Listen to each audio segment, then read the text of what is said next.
हार्दिक बधाई। शहर जिला कांग्रेस कमेटी के महामंत्री श्री संजय यादव को कोटा दक्षिण नगर निगम में सहवरित पार्षद मनोनीत होने पर हार्दिक बधाई। मुख्यमंत्री अशोक गहलोत जी और माननीय स्वायत्त शासन मंत्री श्री शांति कुमार धारीवाल जी और कोटा जिला अध्यक्ष श्री रविंद्र त्यागी जी का हार्दिक आभार। शुभेच्छु समस्त शहर जिला कांग्रेस कमेटी और समस्त कांग्रेस कार्यकर्तागण।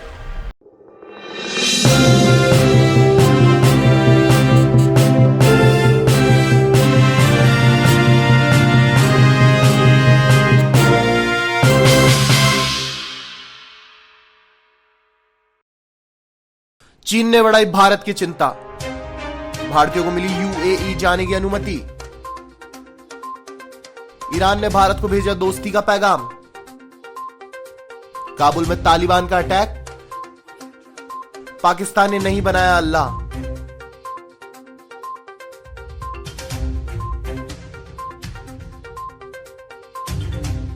राहुल गांधी 9 अगस्त को जाएंगे श्रीनगर। ओलंपियन होंगे स्वतंत्रता दिवस में शामिल। सेमीफाइनल की हार से नाखुश है लवलीना। क्रिप्टो करेंसी की कीमतों में लगातार गिरावट। जुलाई महीने में सर्विस सेक्टर में आई गिरावट। और अब जानते हैं खबरें विस्तार से। हार्दिक बधाई। शहर जिला कांग्रेस कमेटी के महामंत्री श्री संजय यादव को कोटा दक्षिण नगर निगम में सहवरित पार्षद मनोनीत होने पर हार्दिक बधाई। मुख्यमंत्री अशोक गहलोत जी और माननीय स्वायत्त शासन मंत्री श्री शांति कुमार धारीवाल जी और कोटा जिला अध्यक्ष श्री रविंद्र त्यागी जी का हार्दिक आभार। शुभेच्छु समस्त शहर जिला कांग्रेस कमेटी और समस्त कांग्रेस कार्यकर्तागण। पाकिस्तानी नौसेना के साथ मिलकर हिंद महासागर में राज करने का ख्वाब देख रहे चीनी ड्रैगन ने पाकिस्तान के लिए एक नया अत्याधुनिक युद्धपोत बनाया है। टाइप 054 फ्रिगेट शिप को मंगलवार को शंघाई के हुडोंग झेंगुआ शिपयार्ड में लॉन्च किया गया। पाकिस्तानी मीडिया का दावा है कि नया युद्धपोत नौसेना में शामिल तकनीकी रूप से सबसे ज्यादा आधुनिक युद्धपोत में से एक होगा।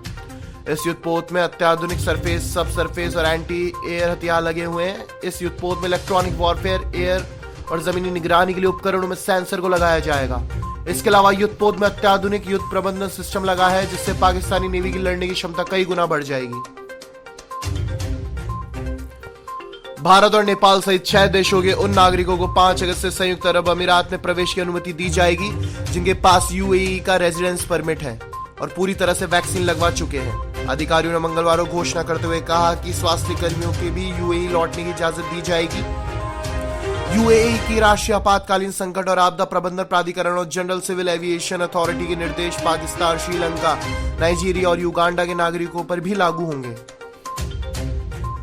ईरान और चीन के रिश्ते चर्चा का विषय बने हुए हैं। खुद ईरान में ही इस रिश्ते को लेकर अटकलों के दौर जारी हैं।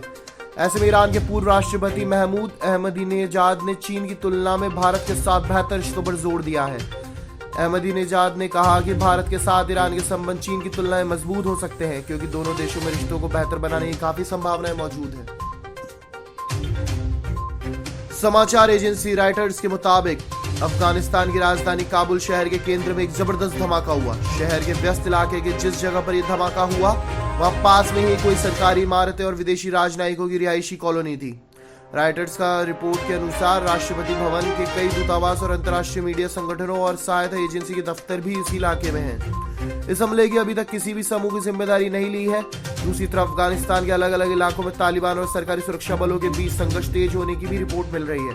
घटना के बारे में विस्तृत जानकारी अभी इंतजार किया जा रहा है।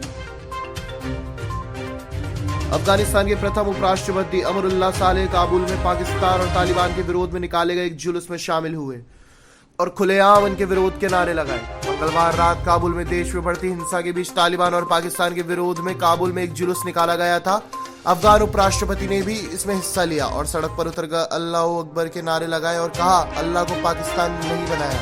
उन्होंने बाद में ट्वीट कर लिखा, काबुल की जनता के साथ आवाज में आवाज मिलाना एक ऐतिहासिक पल था। अल्लाह अकबर, तालिबान के आतंकवादी और इनके समर्थक मुर्दाबाद।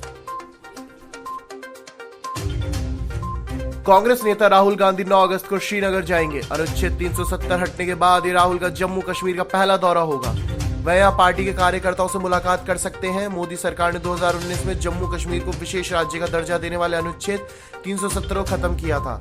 राज्य को 2 केंद्र शासित प्रदेशों में जम्मू कश्मीर और लद्दाख में बांटने का फैसला किया गया था। अनुच्छेद 370 हटने के बाद राहुल ने कहा था कि देश लोगों से बनता है, जमीन के टुकड़ों से नहीं। उन्होंने केंद्र सरकार के इस फैसले को संविधान का उल्लंघन बताया था। राहुल ने कहा था कि जम्मू कश्मीर में कार्यकारी शक्तियों का दुरुपयोग हुआ। टोक्यो ओलंपिक में इस बार भारत की ओर से सबसे बड़ा दल हिस्सा ले रहा है। अब तक भारतीय खिलाड़ियों का ओलंपिक में प्रदर्शन उतार चढ़ाव भरा है। खबरों के मुताबिक इस बार प्रधानमंत्री नरेंद्र मोदी स्वतंत्रता दिवस पर जब अपना लगातार 8वां भाषण देंगे तो 15 अगस्त को लाल किला में भारतीय ओलंपिक दल को विशेष अतिथि के रूप में आमंत्रित करेंगे। आधिकारिक सूत्रों से बताया जा रहा है कि प्रधानमंत्री मोदी उन्हें अपने आवास पर भी आमंत्रित कर उनसे बातचीत करेंगे। भारत की स्टार बॉक्सर लवलीना बोरगोहेन ने टोक्यो ओलंपिक में ब्रॉन्ज मेडल जीतकर इतिहास रचा है। 59 किलोग्राम इवेंट में तुर्की की बुस्नेजा ने लवलीना को सेमीफाइनल मुकाबले में मात दी। लवलीना ने ब्रॉन्ज मेडल जीतने पर खुशी जाहिर की है, लेकिन लवलीना सेमीफाइनल मुकाबले में अपने प्रदर्शन से थोड़ी नाखुश भी हैं। क्रिप्टो करेंसी में डेली बड़े बदलाव देखने को मिलते हैं। पिछले कुछ हफ्तों में क्रिप्टो करेंसी में काफी तेजी देखी गई थी, लेकिन मंगलवार से इसमें गिरावट दर्ज की जा रही है। यही गिरावट बुधवार को भी देखने को मिल रही है। सुबह 9:30 बजे तक बिटकॉइन की कीमतों में करीब 2% तक की गिरावट दर्ज की गई। इसकी मार्केट वैल्यू गिरकर $38,160 हो गई है।